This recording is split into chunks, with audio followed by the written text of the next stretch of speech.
الحمد لله نحمده ونستعينه ونستغفره ونؤمن به ونتوكل عليه ونعوذ بالله من شرور أنفسنا ومن سيئات أعمالنا من يهده الله فلا مضل له ومن يضلله فلا هادي له ونشهد أن لا إله إلا الله ونشهد أن محمدًا عبده ورسوله أما بعد فقد قال الله تبارك وتعالى في القرآن المجيد والفرقان الحميد أعوذ بالله من الشيطان الرجيم بسم الله الرحمن الرحيم اقرأ باسم ربك الذي خلق الإنسان من علق صدق الله العظيم وقال النبي صلى الله عليه وسلم طلب العلم فريضة على كل مسلم أو كما قال النبي صلى الله عليه وسلم اللهم صل على سيدنا محمد وعلى آل سيدنا محمد وبارك وسلم اللهم صل على سيدنا محمد وعلى آل سيدنا محمد وبارك وسلم اللهم صل على سيدنا محمد وعلى آل سيدنا محمد وبارك وسلم میرے محترم عزیزوں، بزرگوں اور دوستوں، قرآن مجید کی آیت اور حدیث پاک کی روشنی میں آپ حضرات کے سامنے جو بات عرض کرنی ہے وہ ہمارے ملک کے موجودہ حالات میں ہم مسلمانوں کی تعلیمی ذمہ داری، نئے اسکول کی اوپننگز ہیں، ہم اپنے بچوں کی تعلیمی فکر کے سلسلے میں کون سے اسکول کا انتخاب ہو، اسلامی لحاظ سے اپنے بچوں کو کیسے اسکول میں ایڈمیشن کرایا جائے۔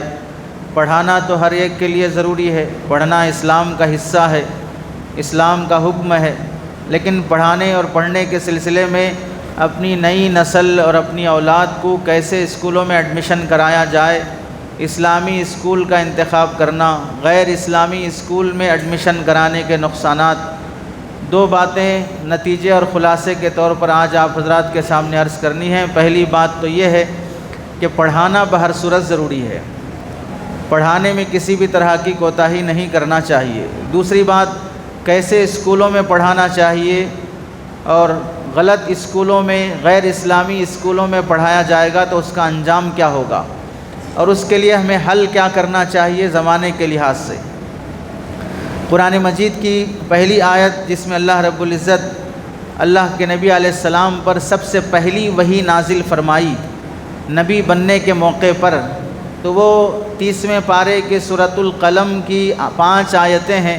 اقرأ بسم ربک الذی خلق، پڑھو اس اللہ کے نام سے جس نے پیدا کیا ہے۔ خلق الانسان من علق، انسان کو خون کے لوتھڑے سے پیدا کیا ہے۔ 5 آیتیں اللہ تعالیٰ نے سب سے پہلے نازل فرمائیں۔ ہمیں غور کرنا چاہیے اللہ کے نبی پر نبی بننے کے لیے جو آیتیں نازل ہو رہی ہیں، ان آیتوں میں نہ ایمان کا حکم ہے، نہ نماز کا حکم ہے، نہ روزے کا حکم ہے، نہ زکوٰۃ کا حکم ہے، نہ حج کا حکم ہے، اسلام کا کوئی رکن اس آیت کے اندر موجود نہیں ہے۔ اس آیت میں سب سے پہلا حکم جو مسلمانوں کو دیا جا رہا ہے وہ ہے کہ پڑھو۔ ہمارے نبی علیہ السلام کو اللہ فرما رہے ہیں پڑھو، تو پڑھنا گویا کہ یہ معلوم ہوا اس امت کی پہلی وحی ہے۔ پڑھنا اس امت کے لیے اللہ کی طرف سے سب سے پہلا میسیج اور سب سے پہلا حکم اور پیغام ہے کہ یہ امت پڑھی لکھی ہونا چاہیے۔ ان پڑھ امت کو اللہ نے کبھی برداشت اور گوارا نہیں کیا ہے۔ تعلیم سے زندگیوں میں تبدیلی آتی ہے، قوموں اور نسلوں میں تبدیلی آتی ہے۔ اسی لیے اللہ رب العزت نے سب سے پہلے پڑھنے کا حکم دیا۔ لوگ پڑھیں گے تو انہیں سمجھ میں آئے گا صحیح اور غلط کیا ہے۔ ان پڑھ قوم کو سمجھانا بہت مشکل ہوتا ہے، جاہل آدمی کو سمجھانا کوئی آسان کام نہیں ہوتا ہے۔ تو اللہ کے نبی علیہ السلام کو سب سے پہلا حکم پڑھنے کا نازل ہوا ہے۔ اس آیت سے معلوم ہوا پڑھنا اسلام کا سب سے پہلا حکم ہے، پڑھنا خدا کی طرف سے پہلی وحی ہے، پڑھنا منصب نبوت سے نوازے جانے والی آیات کا سب سے پہلا مقام اور درجہ وہ پڑھنے والی آیات سے اللہ کے نبی علیہ السلام کو نبی بنایا گیا ہے۔ اور تمام برائیوں کا علاج دراصل پڑھنا ہے۔ پڑھنا دراصل زمانے جاہلیت سے عہد نبوی میں داخل ہونے کا ایک ذریعہ اور راستہ ہے کہ اب تک کی جو قوم گزری ہے وہ جاہل قوم گزری ہے، شراب پیا کرتے تھے، زنا کیا کرتے تھے، سود پہ لیا دیا کرتے تھے، بیٹیوں کو زندہ دفن کر دیا کرتے تھے۔ یہ سب کو اللہ نے قرآن مجید میں فرمایا زمانے جاہلیت، ولا تبرجن تبرج الجاہلیت الاولی، یہ سارے برائیاں جو کچھ بھی ہوئی ہیں وہ زمانے جاہلیت میں ہوئی ہیں۔ پتہ چلا کہ تمام برائیوں کی اصل وجہ ہے وہ جاہل ہونا۔ تو زمانے جاہلیت سے زمانے نبوت میں داخل ہونا، نبوی دور میں داخل ہونا، اسلامی دور کہلانا، اس کا واحد راستہ ہوا پڑھنا۔ تو اس واسطے پڑھنا اسلام میں بہت اہم رکن ہے۔ چنانچہ قرآن مجید میں اللہ رب العزت نے پورے قرآن میں 78,000 الفاظ استعمال فرمائے۔ ان 78,000 الفاظ میں سب سے پہلا حکم ہے اقرا، پڑھو۔ اس سے قرآن مجید میں پڑھنے کی اہمیت معلوم ہوتی ہے۔ اس کے علاوہ کئی 100 آیات میں اللہ نے پڑھنے پڑھانے کا، علم کا ذکر فرمایا ہے۔ اسی لیے علماء نے لکھا ہے دین اسلام کی جو اہم خصوصیات ہیں ان میں ایک بڑی خصوصیت یہ ہے، اس دین کا اہم حصہ ہے تعلیم۔ تعلیم کو دین کا اہم حصہ شمار کیا گیا۔ چنانچہ حدیث میں آپ علیہ السلام نے فرمایا طلب العلم فریضۃ علی کل مسلم، پڑھنا ہر مسلمان مرد پر بھی عورت پر بھی فرض ہے۔ جب آدمی بالغ ہونے کو ہو جائے تو اس بندے کو، جیسے ہم سمجھتے ہیں کہ پڑھنا چھوٹے بچوں پر پڑھنا ضروری ہے، اس واسطے اسکول مدرسہ مکتب کچھ بھی ایڈمیشن دلوایا جائے، پڑھنا موت تک بھی ضروری رہے گا۔ آپ حج پہ جا رہے ہیں، حاجی پر حج کے مسائل معلوم کرنا ضروری ہے۔ آپ پر زکوٰۃ 40 سال کے بعد فرض ہوئی، زکوٰۃ کے مسائل معلوم کرنا ضروری ہے۔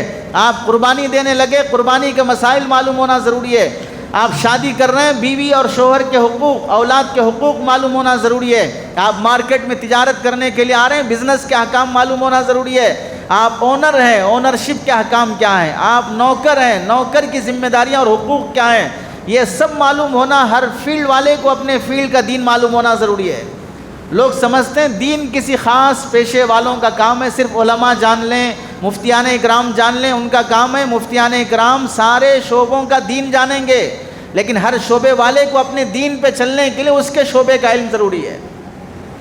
اب حال یہ ہے کہ تاجر کو اپنی تجارت کا علم نہیں ہے، باقی دوسرے کاموں میں مسئلے ٹھونکنا شروع کرتا ہے، نہیں یہ مسئلہ تو ایسا ہے، وہ مسئلہ تو ایسا ہے۔ آپ کو اپنے فیلڈ کا علم صحیح ڈھنگ سے نہیں ہے، آپ مفتیان اکرام کا منصب لیے بیٹھے ہیں، انجینئر کو ٹوائلٹ صحیح بنانا نہیں آ رہا ہے، بلڈنگ صحیح کنسٹرکشن کرنا نہیں آ رہا ہے، وہ مفتی بن بیٹھا ہے مسائل بتانے کے لیے۔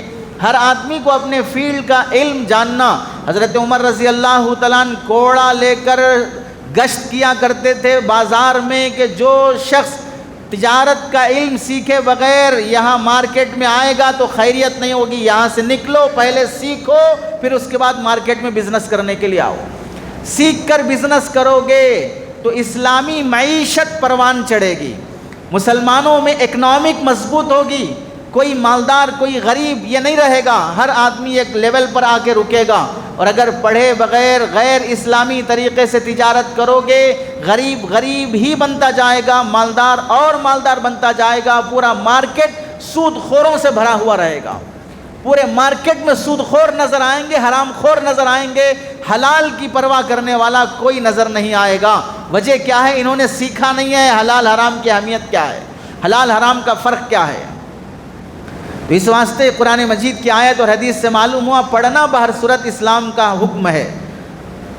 اس لحاظ سے علماء نے لکھا ہے تعلیم انسان کا بنیادی حق ہے۔ اسی واسطے بہت سے ملکوں میں تعلیم فری کی جاتی ہے تاکہ بچوں کا، قوم کی ہر فرد کا یہ حق ہے، جیسے پانی پینا، کھانا، سانس لینا، زندگی گزارنا انسان کا حق ہے۔ کوئی نہیں پوچھ سکتا آپ زندہ کیوں ہیں، آپ مر کیوں نہیں جاتے، زندگی اس کا حق ہے۔ آپ کپڑے کیوں پہنے، آپ ننگے کیوں نہیں ہوتے، کپڑے پہننا اس کا حق ہے۔ کوئی پانی پیا، کھانا کھایا، اس کا حق ہے۔ جیسے انسانوں کے یہ حقوق ہوتے ہیں ویسے ہی تعلیم بھی ہر فرد کا حق ہے۔ تو اس لیے بہت سے ملکوں میں تعلیم فری کی جاتی ہے، اور ایشیا کے وہ ممالک ہیں جن پر اللہ کی نحوست اور لعنت ٹپک رہی ہے، جہاں پر تعلیم کو بزنس بنایا گیا ہے۔ تعلیم کو، ایجوکیشن کو سب سے بڑا ذریعہ آمدنی بنایا گیا ہے۔ اسی واسطے ایڈمیشن فیس دیکھو، اس کے بعد منتھلی فیس دیکھو، اس کے بعد ایگزام فیس دیکھو، اتنا لوٹ لیا جاتا ہے۔ نرسری میں ایڈمیشن کے لیے ایسی اسکولز بھی ہیں جہاں پر 1.5 لاکھ روپے فیس نرسری کے بچے کے لیے۔ 1.5 لاکھ روپے میں 2 شادیاں 3 شادیاں ہونا آسان ہے اسلام کے لحاظ سے۔ 1.5 لاکھ روپے میں کیا کیا کام نہیں ہو سکتے ہیں۔ 100 تک کی گنتی بھی یاد نہیں کرائی جائے گی، لیکن اسے 1.5 لاکھ روپے لیے جائیں گے۔ گنتی 100 تک کی بھی نہیں ہے، لیکن پیسہ 1.5 لاکھ تک کا وصول کیا جائے گا۔ اور ہیں ایسے ہولے قسم کے لوگ بھی جو ایسے ایڈمیشن دلوا کر اپنے بچوں کو پڑھانا فخر سمجھتے ہیں۔ اپنے بوڑھے ماں باپ کو دوائی کے لیے 100 روپے خرچ کرنا دم نکل جاتا ہوگا، بیوہ بہن کی کفالت کرتے دم نکل جاتا ہوگا، قربانی اور زکوٰۃ دیتے ہوئے دم نکل جاتا ہوگا، لیکن اپنی نسل کو VIP اسکولوں میں پڑھانا ان کے لیے شان کا باعث رہے گا۔ حقوق اللہ ادا نہیں کریں گے، رشتہ داری کے حقوق ادا نہیں کریں گے، اپنی نسل کو حیوان بنانے کے خاطر مہنگے فیسز دے کر بھی پڑھانے تیار ہو جائیں گے۔ دینے والے جب تک ہوتے ہیں تبھی لینے والے بھیک مانگتے پھرتے ہیں۔ دینے والے جب لات مار کے نکلیں گے کہ ہم اتنی فیس پہ نہیں پڑھائیں گے، تو پھر ظاہر سی بات ہے سامنے والے کو سمجھوتا کرنا پڑتا ہے۔ تعلیم انسان کا بنیادی حق ہے۔ جیسی تعلیم نسل کو دی جائے گی ویسی نسل بنے گی، ویسے انسان بنیں گے، ویسا سماج اور معاشرہ بنے گا۔ تعلیم اچھی ملی، اچھا سماج بنا، تعلیم غلط ملی تو غلط سماج بنا۔ تو جیسے افراد کی ذہن سازی کرنی ہو ویسی تعلیم اپنے بچوں کو دی جائے گی تو آج سے 20 سال کے بعد ویسا سماج دیکھ سکتے ہیں۔ ہم جانتے ہیں مرغوں کی نسل ہے، بکروں کی نسل ہے، اس میں بعض ایسے قیمتی مرغ رہتے ہیں جو ایک مرغ 50,000 لاکھ روپے میں بھی ایک مرغ بکتا ہے۔ کبوتر 25,000 50,000 میں ایک کبوتر بکتا ہے۔ وجہ کیا ہے؟ یہ نسلی کبوتر ہے، یہ اصلی کبوتر ہے، یہ فلاں نسل کا ہے۔ جانوروں میں جب نسل کا فرق ہو جاتا ہے تو اس کی قیمت بڑھ جاتی ہے۔ ایسے ہی انسانوں میں اگر تربیت اور تعلیم صحیح ہو جاتی ہے تو ان کی اہمیت اور مقام بھی بڑھ جاتا ہے۔ قومیں اور نسلیں زندہ رہتی ہیں تعلیم کی وجہ سے، قومیں اور نسلیں زندہ رہتی ہیں اچھی تربیت کی وجہ سے۔ اور تاریخ میں جس قوم کو بھی، جس فرد کو بھی بقا ملی ہے وہ ہمیشہ کے لیے تاریخ کا حصہ بن کے رہ گیا۔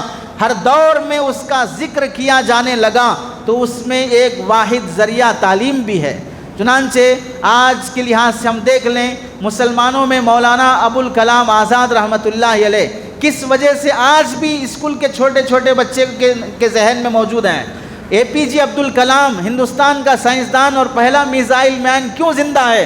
وہ تعلیم کی وجہ سے زندہ ہے۔ ہر بچہ، ہر فرد اسے جانتا ہے، کیوں؟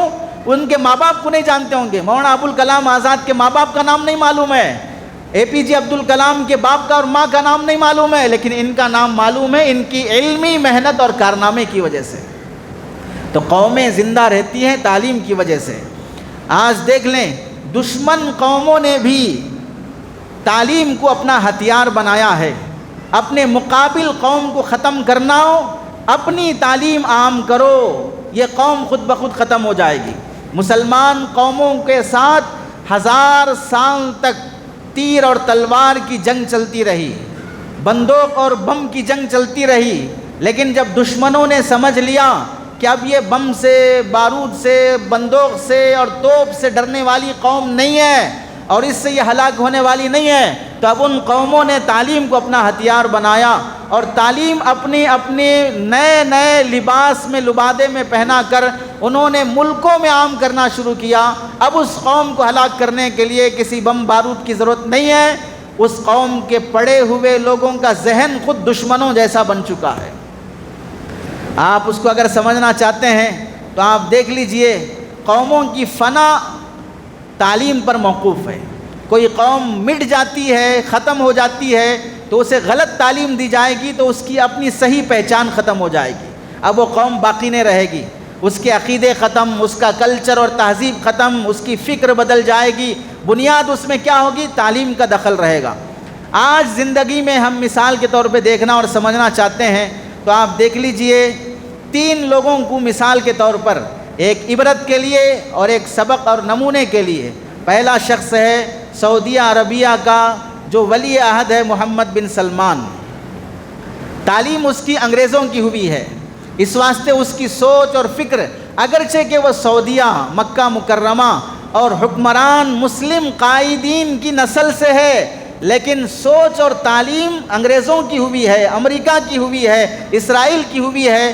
تو آج دیکھ لیجئے سعودیہ عرب میں فلم تھیٹر عام، شراب عام، زناکاری عام۔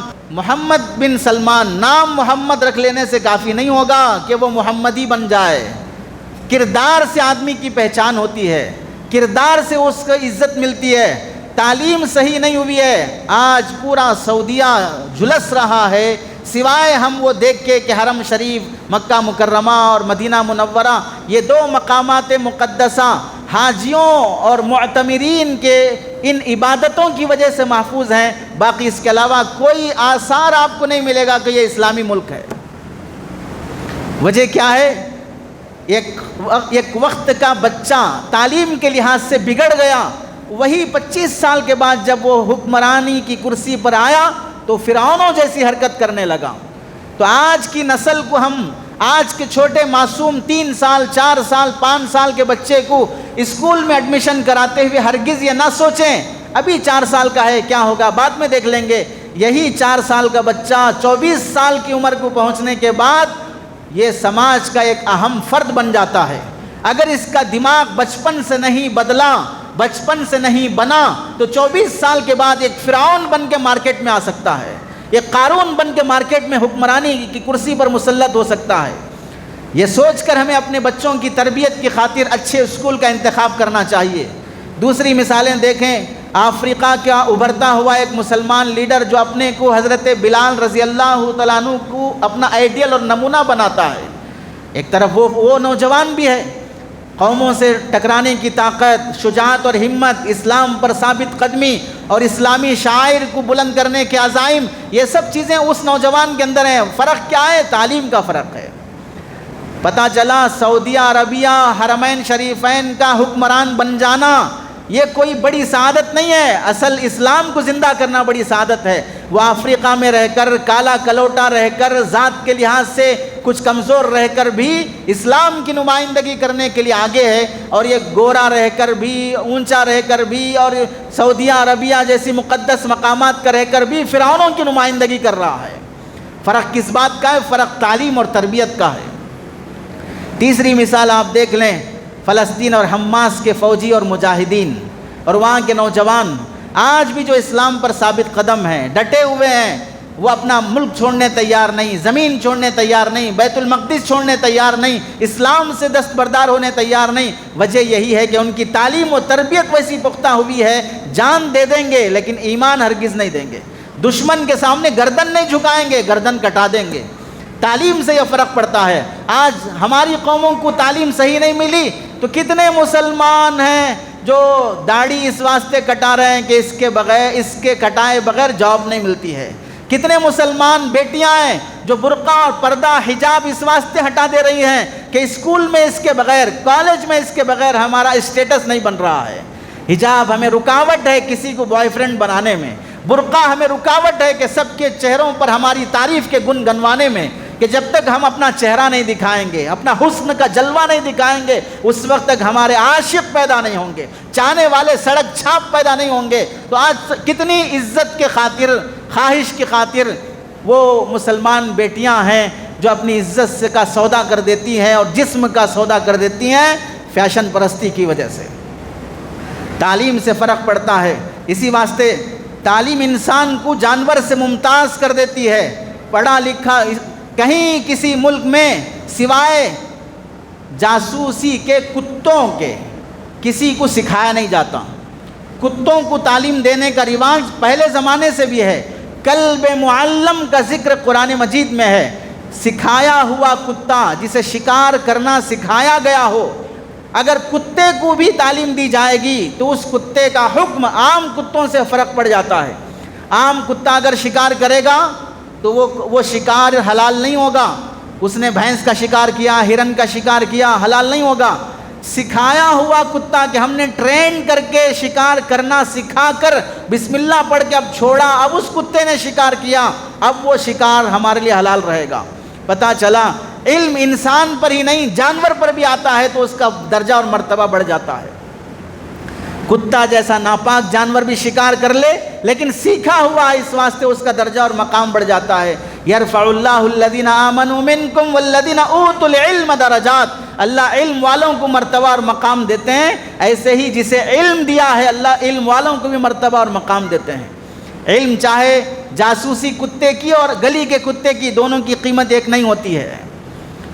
تو علم انسان کو جانور سے ممتاز کر دیتا ہے، اور جبکہ اسے تربیت بھی شامل ہو۔ آپ دیکھ لیں تعلیم کے سلسلے میں حضرت علی رضی اللہ تعالیٰ عنہ فرمایا کرتے تھے، دولت کمانے اور جمانے سے زیادہ اپنی نسل کو تعلیم اور تربیت دینے کی فکر کرو، اس واسطے کہ دولت کی حفاظت تمہیں کرنی ہوگی اور علم وہ ہے جو تمہاری حفاظت کرے گا۔ دولت خرچ کرو گے تو ختم ہو جائے گی، علم خرچ کرتے جاؤ گے تو اور بڑھتا رہے گا۔ علم کی وجہ سے لوگ چاہنے والے پیدا ہوتے ہیں، دولت کی وجہ سے حسد کرنے والے پیدا ہوتے ہیں۔ مالدار کے حاسدین ہوں گے، چاہنے والے کس کے ہوں گے؟ بڑا علم والا ہے، بڑا سائنسدان ہے، بڑا پڑھا لکھا ہے۔ تو علم لوگوں کے دلوں میں مقام بنانے کا ذریعہ ہے۔ اس واسطے تعلیم کو ہمیں معمولی نہیں سمجھنا چاہیے۔ اس وقت تعلیم ہمارے لیے ہتھیار بھی ہے، حفاظت کا سامان بھی ہے، ذریعہ معاش بھی ہے، زندگی کی ضرورت بھی ہے۔ کیا ہم نہیں جانتے، ہمیں اس بات کا احساس نہیں ہے کہ ہماری نسلوں میں کوئی ڈاکٹر ہو، ہماری نسلوں میں انجینئر ہو، ہماری نسلوں میں لائر ہو، ہماری نسلوں میں جج ہو، ہماری نسلوں میں ٹیچر ہو، پروفیسر ہو، ہیڈ ماسٹر ہو۔ ہم نہیں چاہتے کہ ہماری نسلوں میں police who, S P who, D S P who, I P S who, I S کیا ہوا ہو۔ ہم نہیں چاہتے کہ ہماری نسلوں میں جرنلسٹ ہو۔ ہر آدمی چاہتا ہے ایسے پڑھے لکھے افراد ہماری قوموں کو ضرورت ہے، ہمارے ملک کو ضرورت ہے، لیکن اس کے لیے تعلیم حاصل کرنے کا میدان منتخب کرنا۔ یہ چاہتے ہیں اگر ہمارے قوم میں اچھا وکیل ہوتا تو بابری مسجد کا کیس کسی غیر مسلم وکیل سے لڑانے کی ضرورت نہ پڑتی۔ ہماری قوم میں اچھے جج ہوتے تو ہماری قوم کو مسلم پرسنل لا کے مسائل میں غلط فیصلے، اوقاف کے مسئلے میں غلط فیصلے، مساجد کو شہید کرنے میں غلط فیصلے، یہ سب لینے والے جھوٹے مکار رشوت خور ججوں کا سامنا کرنا نہ پڑتا۔ جب ہماری قوم میں صحیح ڈھنگ کے جج ہوتے، صحیح ڈھنگ کے لائر ہوتے، ہماری قوم میں صحیح ڈھنگ کے جرنلسٹ ہوتے، تو پھر مذہب کو، مسلمان کو بدنام کرنے کے لیے گودی میڈیا اپنے منصب میں، اپنے منصوبے میں ہرگز کامیاب نہ ہو سکتا۔ شرط یہ تھی کہ ہماری قوم میں جرنلسٹ پیدا ہوتے۔ ہماری قوم میں تو یوٹیوبر پیدا ہو رہے ہیں، ہر کوئی اپنا پرسنل آئی ڈی بنا کر وہ جوک سنانا چاہتا ہے، ہنسانا چاہتا ہے، ناچنا چاہتا ہے، گویا اور نچلیلا بننا چاہتا ہے، ناچ کر گا کر کچھ پیسے کما لے، قوم کے لیے کوئی رہبری والا میسج دے سکے، ایسے ہمارے قوم میں پیدا ہونے تیار نہیں ہے۔ اور پیدا ہو بھی جاتے ہیں تو اتنے آزاد ہو جاتے ہیں، اب انہیں قرآن، حدیث، علماء، تنظیمیں اور تحریکات ان سب کی قدر سب ختم۔ اب وہ سمجھتا ہے کہ میں ہی سب سے بڑا قائد اعظم اور رہبر ہوں، میں ہی سب کی صحیح رہبری کر سکتا ہوں، نہ یہ علماء ہے نہ مفتیان اکرام ہے۔ نکلا تو ایسا نکلا کہ وہ ہاتھی کی سونڈ کی طرح نکل گیا، اور نہیں نکلا تو ایسا کہ بالکل ناکارہ اور ان پڑھ جاہل قسم کا گلی کا حیوان بن کے رہ گیا۔ ہم سب کو اپنی قوموں میں ایسے پڑھے لکھے افراد کی ضرورت ہے۔ اسی واسطے آج جتنے سرکاری ہاسپٹل، سرکاری ادارے، سرکاری جتنے بھی کام ہیں، ان سب جگہوں پر بیٹھے ہوئے کرسی پر کام کرنے والے آپ کے اپنے برادری کے نہیں ملیں گے، تو رشوت کے بغیر آپ کا کوئی کام نہیں ہوتا ہے۔ رشوت کے بغیر کوئی کام نہیں ہوتا ہے، کیونکہ بیٹھے ہوئے سب لوگ حرام خور بیٹھے ہوئے ہیں، حلال حرام کی تمیز سے ناپاک ہو کے بیٹھے ہوئے ہیں۔ تو ان لوگوں کو کہاں تمیز رہے گی کہ کس کو لوٹنا ہے کس کو نہیں لوٹنا ہے۔ بڑے سے بڑے پوسٹ والا بھی 200 روپے کے خاطر بھکاری بن جاتا ہے، 200 روپے کے خاطر سچ اور غلط کا فرق کرنے تیار نہیں ہوتا ہے۔ جب ہم یہ سمجھ سکتے ہیں کہ ہماری نسلوں کو اس تعلیم کی ضرورت ہے، اسکول اور کالجوں میں پڑھانا ہمارا فرض ہے، یہ ذمہ داری بنتی ہے اس وقت کی کہ ہم جاہل بن کے نہ رہیں، تو اب دوسرا مرحلہ آتا ہے کہ کیسے اسکول میں اپنی اولاد کو پڑھایا جائے۔ اچھے اسکول کا انتخاب صرف ایک تعلیمی مسئلہ نہیں ہے کہ ہمارے بچے کی پڑھائی ہے، بلکہ اچھے اسکول کا انتخاب ہماری قوم، مسلم قوم کی بقا، ملت اسلامیہ کی زندگی، ایمان کی حفاظت، آنے والی نسلوں کو دیندار یا دہریہ بنانے کا مسئلہ ہے۔ میں جس اسکول میں اپنے بچے کو چھوڑنا چاہ رہا ہوں، وہ اسکول یا تو میرے بچے کو دیندار بنائے گا یا میرے بچے کو دہریہ، کافر، عیسائی، ہندو بنا کے چھوڑے گا۔ یہ سوچ کر مجھے اپنے بچے کے لیے اسکول کا انتخاب کرنا ہوگا۔ ہم جانتے ہیں اس موقع پر ہمیں اپنی اولاد کو ڈاکٹر، لائر، انجینئر، جج، جرنلسٹ، جو کچھ بھی بنانا ہے۔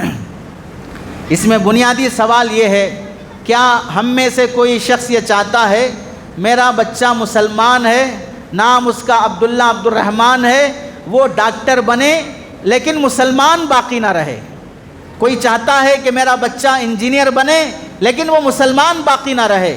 کوئی چاہتا ہے کہ میرا بچہ جج بنے، لائر بنے، پروفیسر بنے، ہیڈ ماسٹر بنے، آئی ایس بنے، آئی پی ایس بنے، جرنلسٹ بنے، لیکن وہ مسلمان باقی نہ رہے؟ تو پھر اس کے اسکول کے انتخاب سے فیصلہ ہوگا کہ آپ چاہتے کیا ہیں۔ مسلمان پلس وہ ڈاکٹر بنے، مسلمان پلس وہ انجینئر بنے، مسلمان پلس وہ آئی پی ایس، آئی ایس بنے، تو پھر آپ کو ایک مسلم مینجمنٹ اسکول کا انتخاب کرنا پڑے گا۔ آپ کو علماء کی رہبری میں اسلامک اسکول کا انتخاب کرنا پڑے گا۔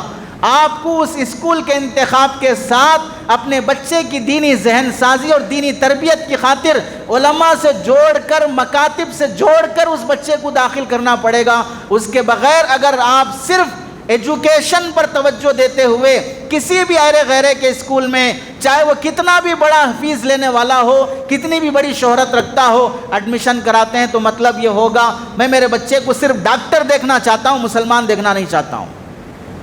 میں میرے بچے کو لائر اور جرنلسٹ دیکھنا چاہتا ہوں، آئی پی ایس، آئی ایس دیکھنا چاہتا ہوں، مسلمان دیکھنا نہیں چاہتا ہوں۔ یہ آپ کی زبان حال سے یہ پتہ چلتا ہے، آپ کے اسکول کے انتخاب سے اس بات کی علامت فراہم ہوتی ہے۔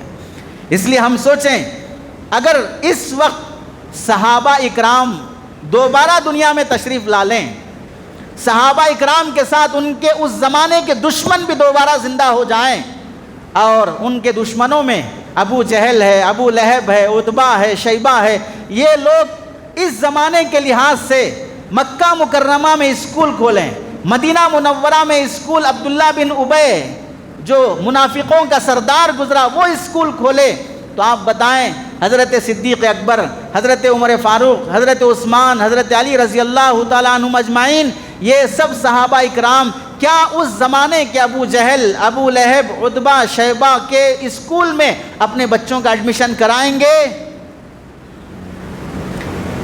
نہیں کرائیں گے۔ کیا کریں گے؟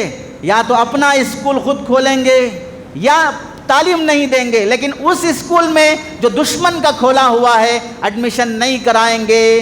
تو پھر آج اس زمانے میں جن اسکولوں میں ہم اپنے بچوں کو چھوڑتے ہوں وہ اس زمانے کے ابو جہل ہیں، اس زمانے کے ابو لہب ہیں، اس زمانے کے عتبہ اور شیبہ ہیں، جو اسلام اور مسلمانوں کی کٹر دشمنی پالے ہوئے اپنا سلیبس بنا رہے ہیں۔ ان اسکولوں میں اپنے بچوں کو چھوڑ کر پھر یہ کہنا کہ ہم اپنی اولاد کو صحابہ جیسے بنائیں گے، تعلیم اور ایجوکیشن کا میدان دشمنان صحابہ کا انتخاب کریں گے اور اپنے بچوں کو صحابہ جیسا بننا دیکھنا چاہیں گے، یہ بے وقوفی اور نادانی اور حماقت نہیں تو اور کیا ہے۔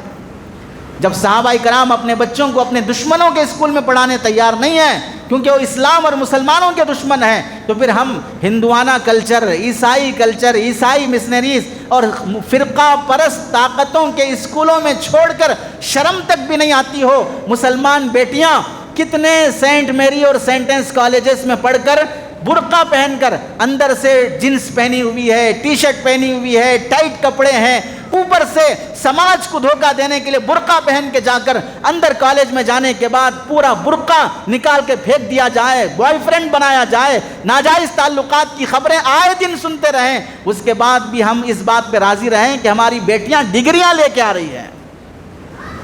یہاں رک کر ایک بات سمجھیں، یہ بات جو کہی جاتی ہے ہر مسلمان کے، ہر گھر کے، ہر مسلمان بیٹی کے بارے میں نہیں کہی جا رہی ہے۔ بعض لوگوں کا دماغ اتنا خر دماغ ہوتا ہے، گدھے جیسی سوچ ہوتی ہے، ہماری بیٹیاں بھی پڑھ رہی ہیں وہاں پر، کہ ہماری بچیاں ویسی ہیں۔ ہم یہ نہیں بولتے کہ آپ ویسے ہیں، آپ کی بچی ویسی ہے، جس ماحول میں وہ بچی پڑھنے جا رہی ہے وہ ماحول کیسا ہے، یہ سوال ہے۔ آپ کی بیٹی بگڑی ہوئی نہیں ہے، ہم مان لیں گے آپ کی بیٹی حضرت رابعہ بصریہ جیسی نیک خاتون ہے، حضرت فاطمہ اور حضرت عائشہ جیسی باپردہ ہے، آپ فرشتوں جیسے حضرت حسن بصری اور عبد القادر جیلانی کی نسل سے آپ کے رگوں میں خون دوڑ رہا ہے، لیکن جس ماحول میں آپ اپنی بچیوں کو بھیج رہے ہو اس ماحول کی پاکی کی گواہی دو کہ وہاں پر بھی صاف ستھرے پاک دامن بچیاں آ رہی ہیں۔ ماحول جب غلط ملے گا بیٹیوں کو تو کیا وہ اثرات منتقل نہیں ہوں گے؟ ماحول جب غلط ملے گا بیٹیوں کو، ہم جنس پرستی کا لڑکے ناجائز تعلقات قائم کر رہے ہوں، لڑکیاں ناجائز تعلقات قائم کر رہی ہوں، شراب ہر پارٹی میں شراب عام کی جا رہی ہو، بوائے فرینڈ بنانا گرل فرینڈ بنانا ایک عام سا ٹرینڈ چل پڑا ہو، آپ سے سوال ہے، پوچھ لو اپنے ضمیر سے، پڑھائی کے ادارے مدرسے بھی ہیں، اسکولز بھی ہیں، بوائے فرینڈ بنانے کا ٹرینڈ مدرسوں سے شروع ہوا یا اسکولوں سے شروع ہوا؟ لو میرج کرنے کا ٹرینڈ، رجسٹر میرج کرنے کا ٹرینڈ، اپنے بوائے فرینڈ کے ساتھ بھاگ کر کورٹ میرج کرنے کا ٹرینڈ مدرسوں سے شروع ہوا کہ اسکولوں سے اور کالجوں سے شروع ہوا؟ یہ کس کا اثر ہے؟ دینی تعلیم کا اثر ہے کہ عصری تعلیم کا اثر ہے؟ تو جب یہ برائیاں ہر جگہ پر دیکھی جا رہی ہیں تو کیا دماغ میں اتنی بات پیدا نہیں ہوتی کہ غلط ماحول میں ہم اپنی بچیوں کو چھوڑ رہے ہیں؟ صحیح ماحول کا انتخاب ہونا چاہیے۔ ہم یہ نہیں کہتے کہ اپنی بیٹیوں کو نہ پڑھاؤ، ہم یہ نہیں کہتے اپنے بچوں کو نہ پڑھاؤ، لیکن پڑھانے کے نام پہ ہمیں دھوکہ مت دو۔ کیا پھر نہیں پڑھانا؟ کیا نہیں پڑھانا؟ نہیں، 25 سال آپ کے دادا ابا سے سوال ہے، جو زندہ ہیں ان سے نہیں، آپ کے دادا ابا سے سوال ہے۔ آپ اپنی پیڑھی میں دکھا لیجئے، نسل میں دکھا لیجئے، آپ کی نسل میں کتنے IPS آفیسر بنے ہیں، آپ کی نسل میں کتنے IAS آفیسر بنے؟ پڑھنے کا جو شور مچا رہے تھے، پڑھنا پڑھنا پڑھنا، کتنا تیر مار لیا پڑھا کر۔ یہ ڈھونگ نہ دیے، دھوکہ نہ دو ہمیں، ہم پڑھانا ہے۔ کیا 10 تک پڑھا لینا کوئی پڑھانا ہے؟ انٹر پڑھ لینا کوئی پڑھ لینا ہے؟ ڈگری پڑھ لینا کوئی پڑھ لینا ہے؟ وہ پڑھنا جس سے سسٹم کا حصہ بن سکے، وہ پڑھنا جس سے مینجمنٹ کو سنبھال سکے، وہ پڑھنا جس سے ملک کے کایا اور رخ بدل سکے، وہ پڑھنا اصل پڑھنا ہوتا ہے۔ ورنہ چند کاغذ کے ٹکڑے لے کر پھر آٹو چلانے کے لیے آ جانا، چند کاغذ کے ٹکڑے لے کر پھر منڈی پہ آ جانا، چند کاغذ کے ٹکڑے لے کر پھر کسی جوتے کی شاپ میں چپل کی دکان پہ آ جانا، یہ کوئی پڑھنا ہے؟ ڈگری کیا ہوں اور جو جوتے کی دکان میں کام کر رہا ہوں، ڈگری کیا ہوں اور پھر یہ منڈی چلا رہا ہوں، ڈگری کیا ہوں اور پھر آٹو چلا رہا ہوں۔ پڑھنے کے نام پہ دھوکہ نہ دیجئے۔ ہم جانتے ہیں، علماء جانتے ہیں کہ ہماری قوم پڑھنے کے نام پر گٹکے کھانے میں کتنے آگے ہے، کالج کی دیوار پہ بیٹھ کے آنے جانے والی لڑکیوں کو چھیڑنے میں کتنے آگے ہے، باپ کی کمائی لے کر گاڑیوں میں ریزنگ کرنے میں کتنے آگے ہے، موبائل فون کے ذریعے سے لڑکیوں کو آوارہ بنانے میں کتنے آگے ہے۔ ہم علماء جانتے ہیں نسلیں برباد ہوتی جا رہی ہیں، اس واسطے کہا جا رہا ہے کہ بیٹیوں کو صحیح ماحول کا انتخاب دو۔ کیوں؟ ان پڑھ لڑکیوں کے خلا طلاق زیادہ ہو رہے ہیں یا ایجوکیٹڈ لڑکیوں کے خلا طلاق زیادہ ہو رہے ہیں؟ جتنی مشاطائیں اپنے تعلقات میں ایک بار ان کا سروے کر کے پوچھ لو جا کے، آپ کے پاس جو بایو ڈیٹا ہے اس میں ان پڑھ لڑکیوں کے بایو ڈیٹا کتنے ہیں اور پڑھی لکھی ایجوکیٹڈ لڑکیوں کے بایو ڈیٹا کتنے ہیں؟ اور یہ بات یہ عاجز پوری ذمہ داری سے پوچھ کر بتا رہا ہے، سب نے یہی کہا کہ پڑھے لکھے لڑکیوں کے خلا طلاق کے واقعات زیادہ ہیں۔ وجہ کیا ہے؟ کس نے یہ تعلیم دی کہ شوہر سے آزاد ہوا جا سکتا ہے؟ آج کتنے دیندار ماں باپ لڑکے والے آنسو بہا رہے ہیں، رو رہے ہیں، کس وجہ سے؟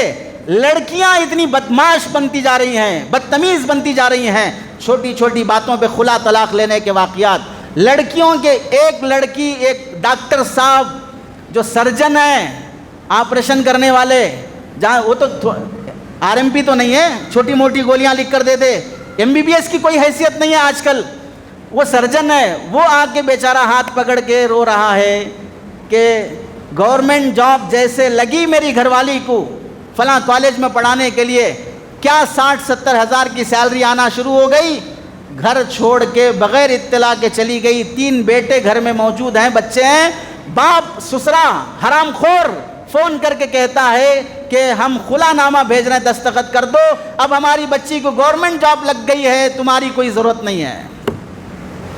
سیلری سے شادی کیا تھا یا شوہر سے شادی کیا تھا؟ اور ایسا 3 بیٹیاں گھر میں بیٹھی ہوئی ہیں، 3 بیٹیاں، ہر بیٹی کی جاب لگی فوراً سسرال سے چھڑا لیا، یا داماد کو اپنے گلی کا گھر کا کتا بنا لیا اور وہ بننے بھی تیار ہو گیا. اس طرح گھر اجڑتے جا رہے ہیں. یہ کون سی تعلیم کی ذہن سازی ہے؟ اسلام میں کس نے تعلیم دی کہ شوہر وہ ہے کہ اگر اللہ کے بعد کسی کو سجدہ کیا جاتا تو اللہ کے رسول یہ فرماتے ہیں میں شوہر کو سجدہ کرنے کا حکم دیتا. اس شوہر کو اس نے دکھایا. ایسی ماں بہن کی گالیاں بیوی اپنے شوہر کو لکھ رہی ہے. یہ بے حیائی کس نے عام کی ہے؟ کون سی تعلیم سے عام ہوئی ہے؟ یہ سب جب ہم دیکھ رہے ہیں اس کے باوجود بھی ہمیں بھولے بنانے کی ہرگز کوشش نہ کریں. اپنی نسل کی حفاظت پر توجہ دیں. ہماری باتوں پر اگر کسی کو غصہ آتا ہو وہی غصہ اپنی بیٹی کی تربیت پر دکھا لے، نسل بن جائے گی. علماء پر غصہ دکھاؤ گے تو بگڑتی ہوئی نسل کبھی نہیں بنے گی. یہ فرق یاد رکھ لیں. غیر اسلامک اسکولوں میں پڑھانے کا نقصان کیا ہوتا ہے؟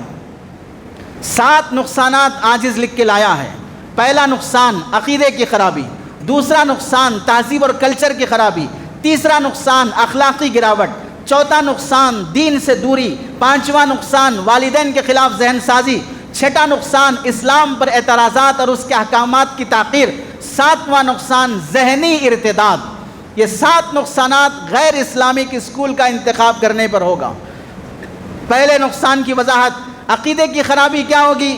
جس اسکول میں بچے کو ایڈمیشن کرایا جائے وہاں پلین پیپر، بچے کا خالی ذہن، آٹے کی طرح موم والا ذہن، جدھر موڑ دیا جائے آٹے کے اس پیڑے سے جو چاہے بنانا چاہو بنا سکتے ہو.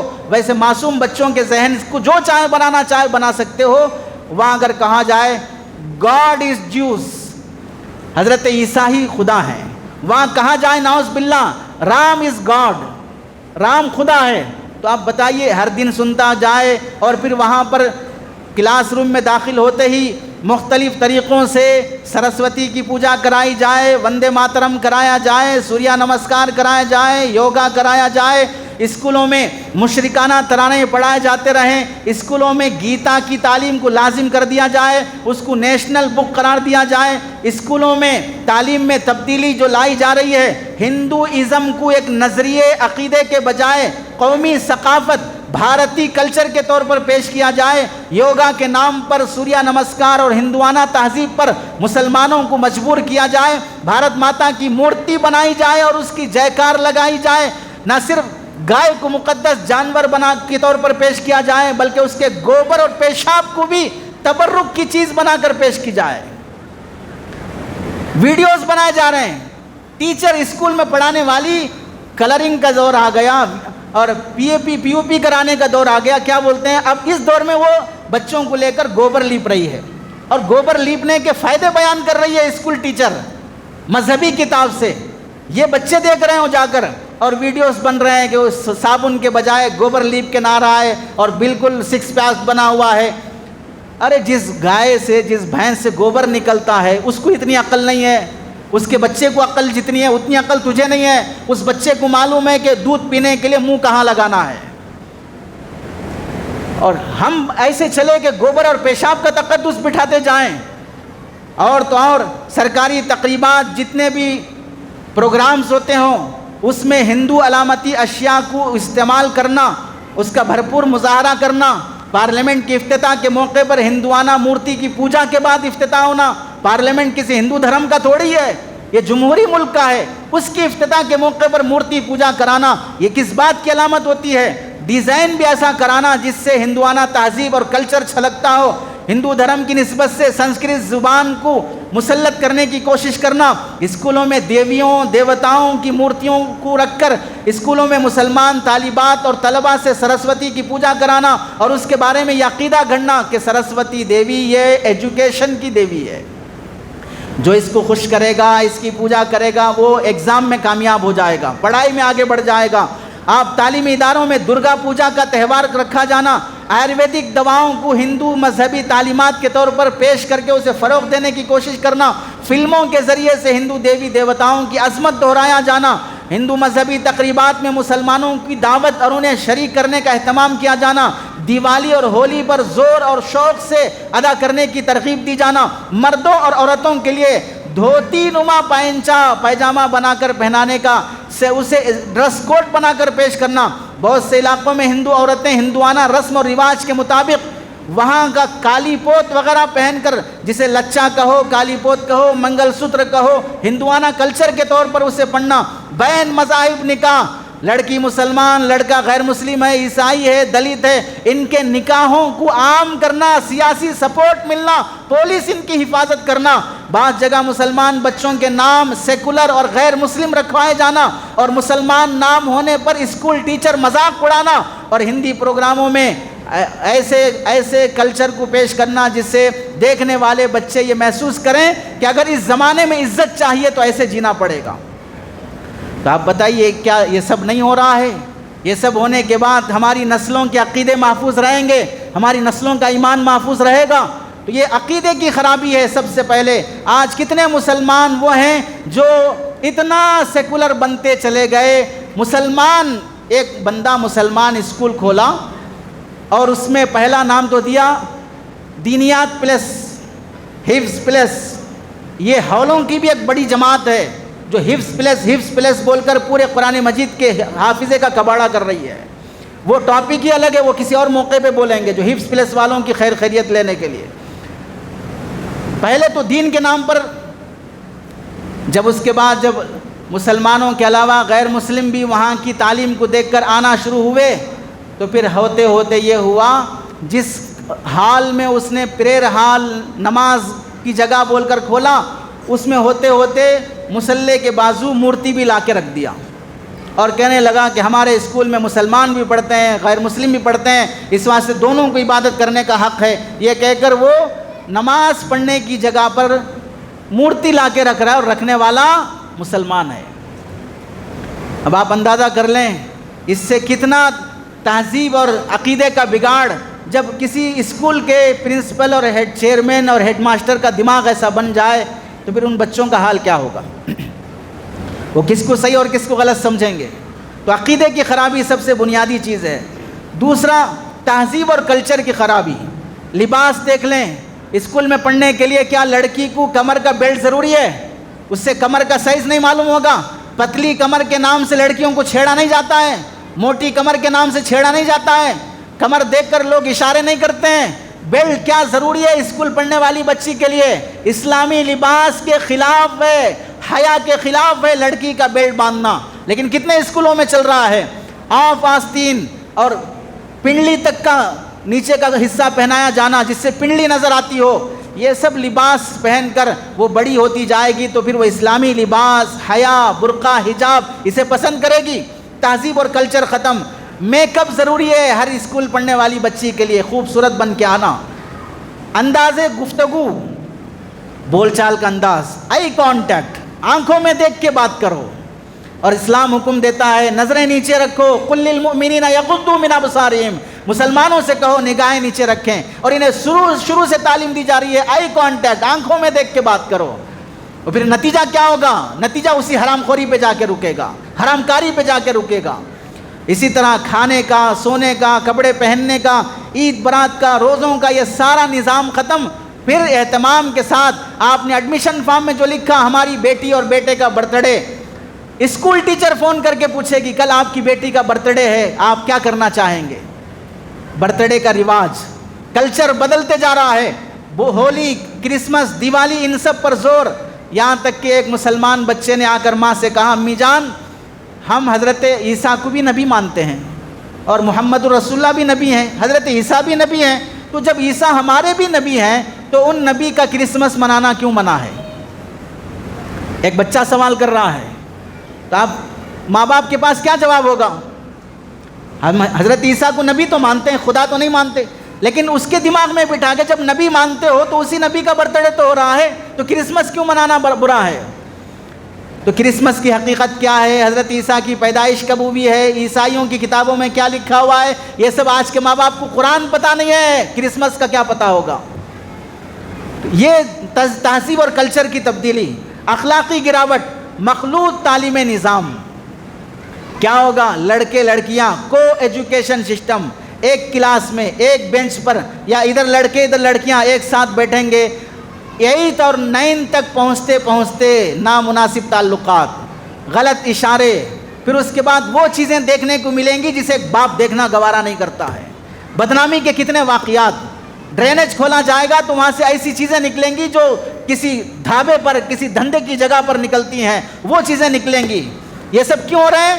ان اخلاقی گراوٹوں کی وجہ سے۔ چنانچہ دیکھ لیجئے، رجسٹر میریج کے واقعات ہوں، لو میریج کے واقعات ہوں، ہم جنس پرستی کے واقعات ہوں، پارٹیوں میں شراب پینا ہو، حیا حجاب کا مذاق اڑانا، برقعے کا مذاق اڑانا، با حجاب ہونے کو جرم قرار دینا، فیشنیبل کپڑے پہننے کو عزت قرار دینا۔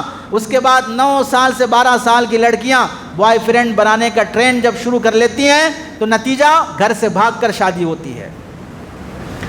نتیجہ اسکول بدنام ہونے کے ڈر سے بیٹی کو ختم ہی کر دیا جاتا ہے، خاندان کی بدنامی کے ڈر سے لڑکیوں کو مار ہی دیا جاتا ہے۔ ہم یہ نہیں کہتے کہ ہر مسلمان بچی کے ساتھ ایسا ہو رہا ہے، لیکن جب آنکھیں دیکھ رہی ہیں کہ 100 میں سے 10 کیسز آ رہے ہیں تو یہ 90 لوگوں کو اگر عقل ہے، دماغ میں گھاس نہیں ہے، تو کہیں وہ دن نہ آئے کہ میری بیٹی بھی ان 10 لوگوں میں سے ہو جائے۔ اس سے پہلے اپنی بیٹی کے لیے تہذیب اور کلچر کی تبدیلی کے لیے ماحول بدلنا ضروری ہوتا ہے۔ چوتھا نقصان، دین سے دوری۔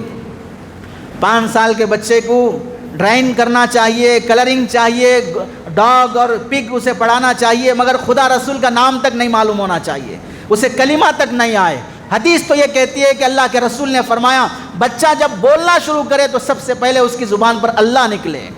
یہ رسول اللہ کی تعلیم ہے، اور یہاں ہم اسے کیا سکھا رہے ہیں؟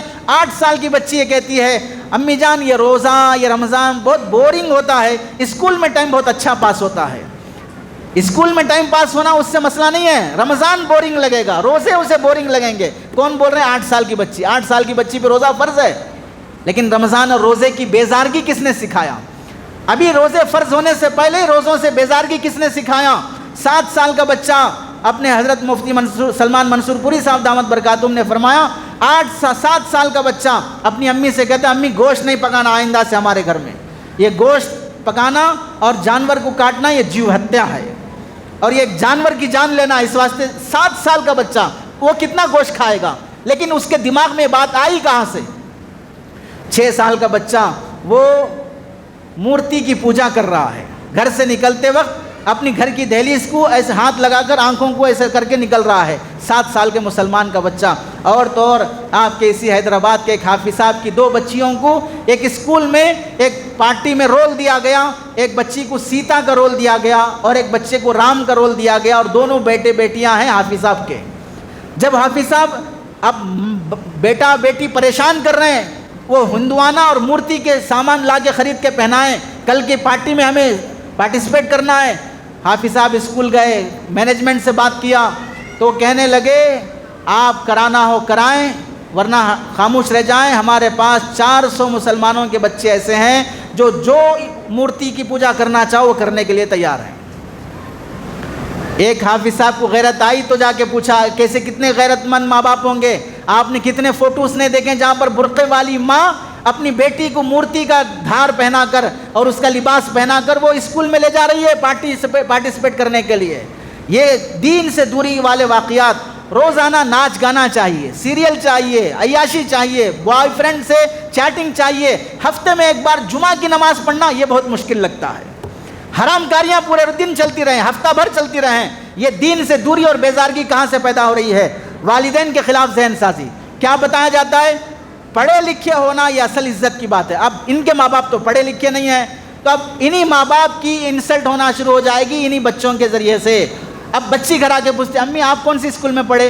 آپ 10 تک بھی نہیں پڑھے، آپ ابو بھی 10 تک بھی نہیں پڑھے۔ اب پتہ چلا باپ کو باپ کی نظر سے نہیں، ماں کو ماں کی نظر سے نہیں، پڑھا لکھا ہونے کی نظر سے دیکھ رہا ہے، ان پڑھ ہے تو اس واسطے اس کے ساتھ ویسا رویہ۔ یہ نہیں بتایا گیا کہ اس کے ماں اس کی تیرے باپ جنت کا دروازہ ہے، ماں کے قدموں کے نیچے جنت ہے۔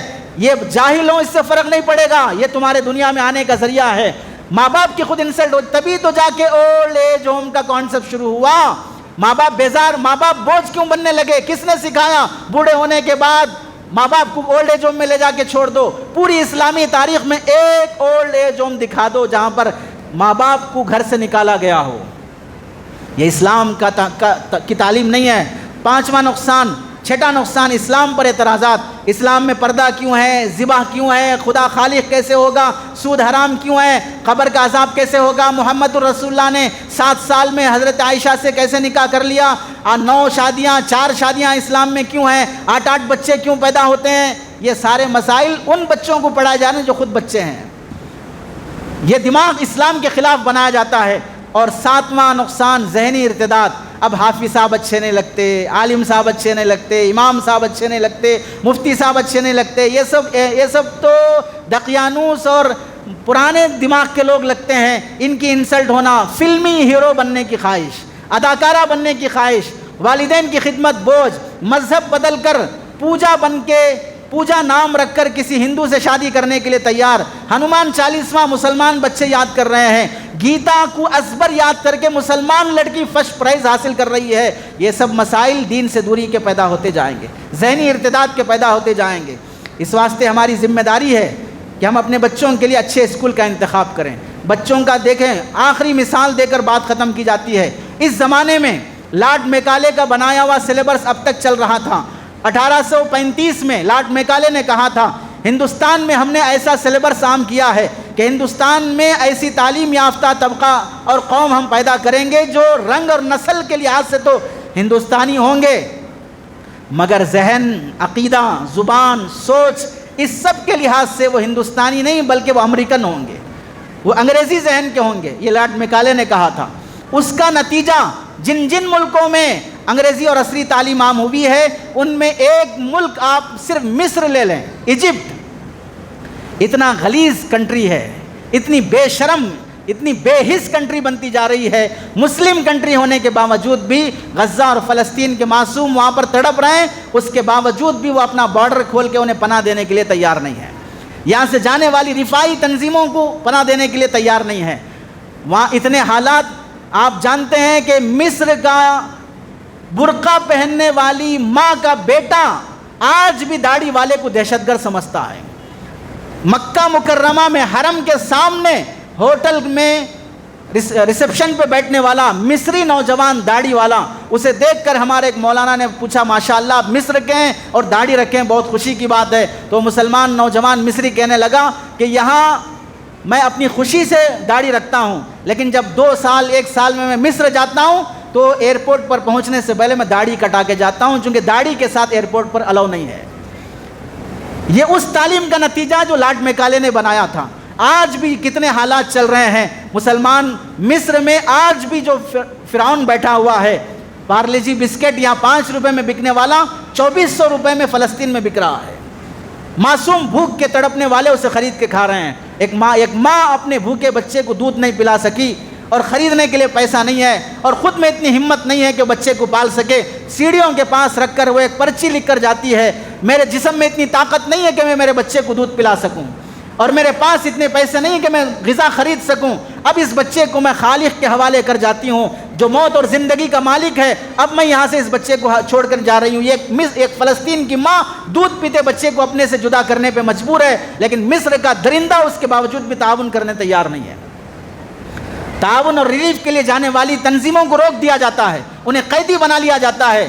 اب آپ اندازہ کر لیں، یہ تو لارڈ میکالے کا سلیبس کا نتیجہ ہے جو محمد بن سلمان اور مصر جیسے غلیظ پیدا ہوئے ہیں۔ اب تو جو 2021 سے جو شروع ہوا NEP نیو ایجوکیشن پالیسی، بھارتی کے نام پر ہر بھارت کے رہنے والے کو ہندو بنا کر چھوڑا جائے گا، اس کا عالم اور منظر کیا ہوگا۔ اس لیے بچے قوم کا مستقبل ہیں، یہ خراب ہو گئے تو پوری عمارت خراب ہو جائے گی۔ صرف ڈگری دینا نہیں ہے، دین بھی دینا ہے، ایمان کی حفاظت اصل کامیابی ہے۔ بچوں کو سنبھالیں، کل قوم سنبھل جائے گی۔ بچے بگڑ جائیں، کل قوم بگڑ جائے گی۔ اتنا ماحول خراب ہے، عالمہ لڑکیاں مرتد ہو رہی ہیں، غیروں کے ساتھ بھاگ رہی ہیں، بغیر جنازے کے قبرستانوں میں دفن کیا جا رہا ہے، واقعہ مشہور ہوا ہے۔ ایسے ماحول میں ہمیں اپنے بچوں کی کیسی حفاظت کرنا چاہیے؟ اسکول کا انتخاب صحیح کریں۔ اللہ سے دعا ہے کہ اللہ عمل کی توفیق نصیب فرمائے۔ آمین۔ وآخر دعوانا ان الحمد للہ رب العالمین۔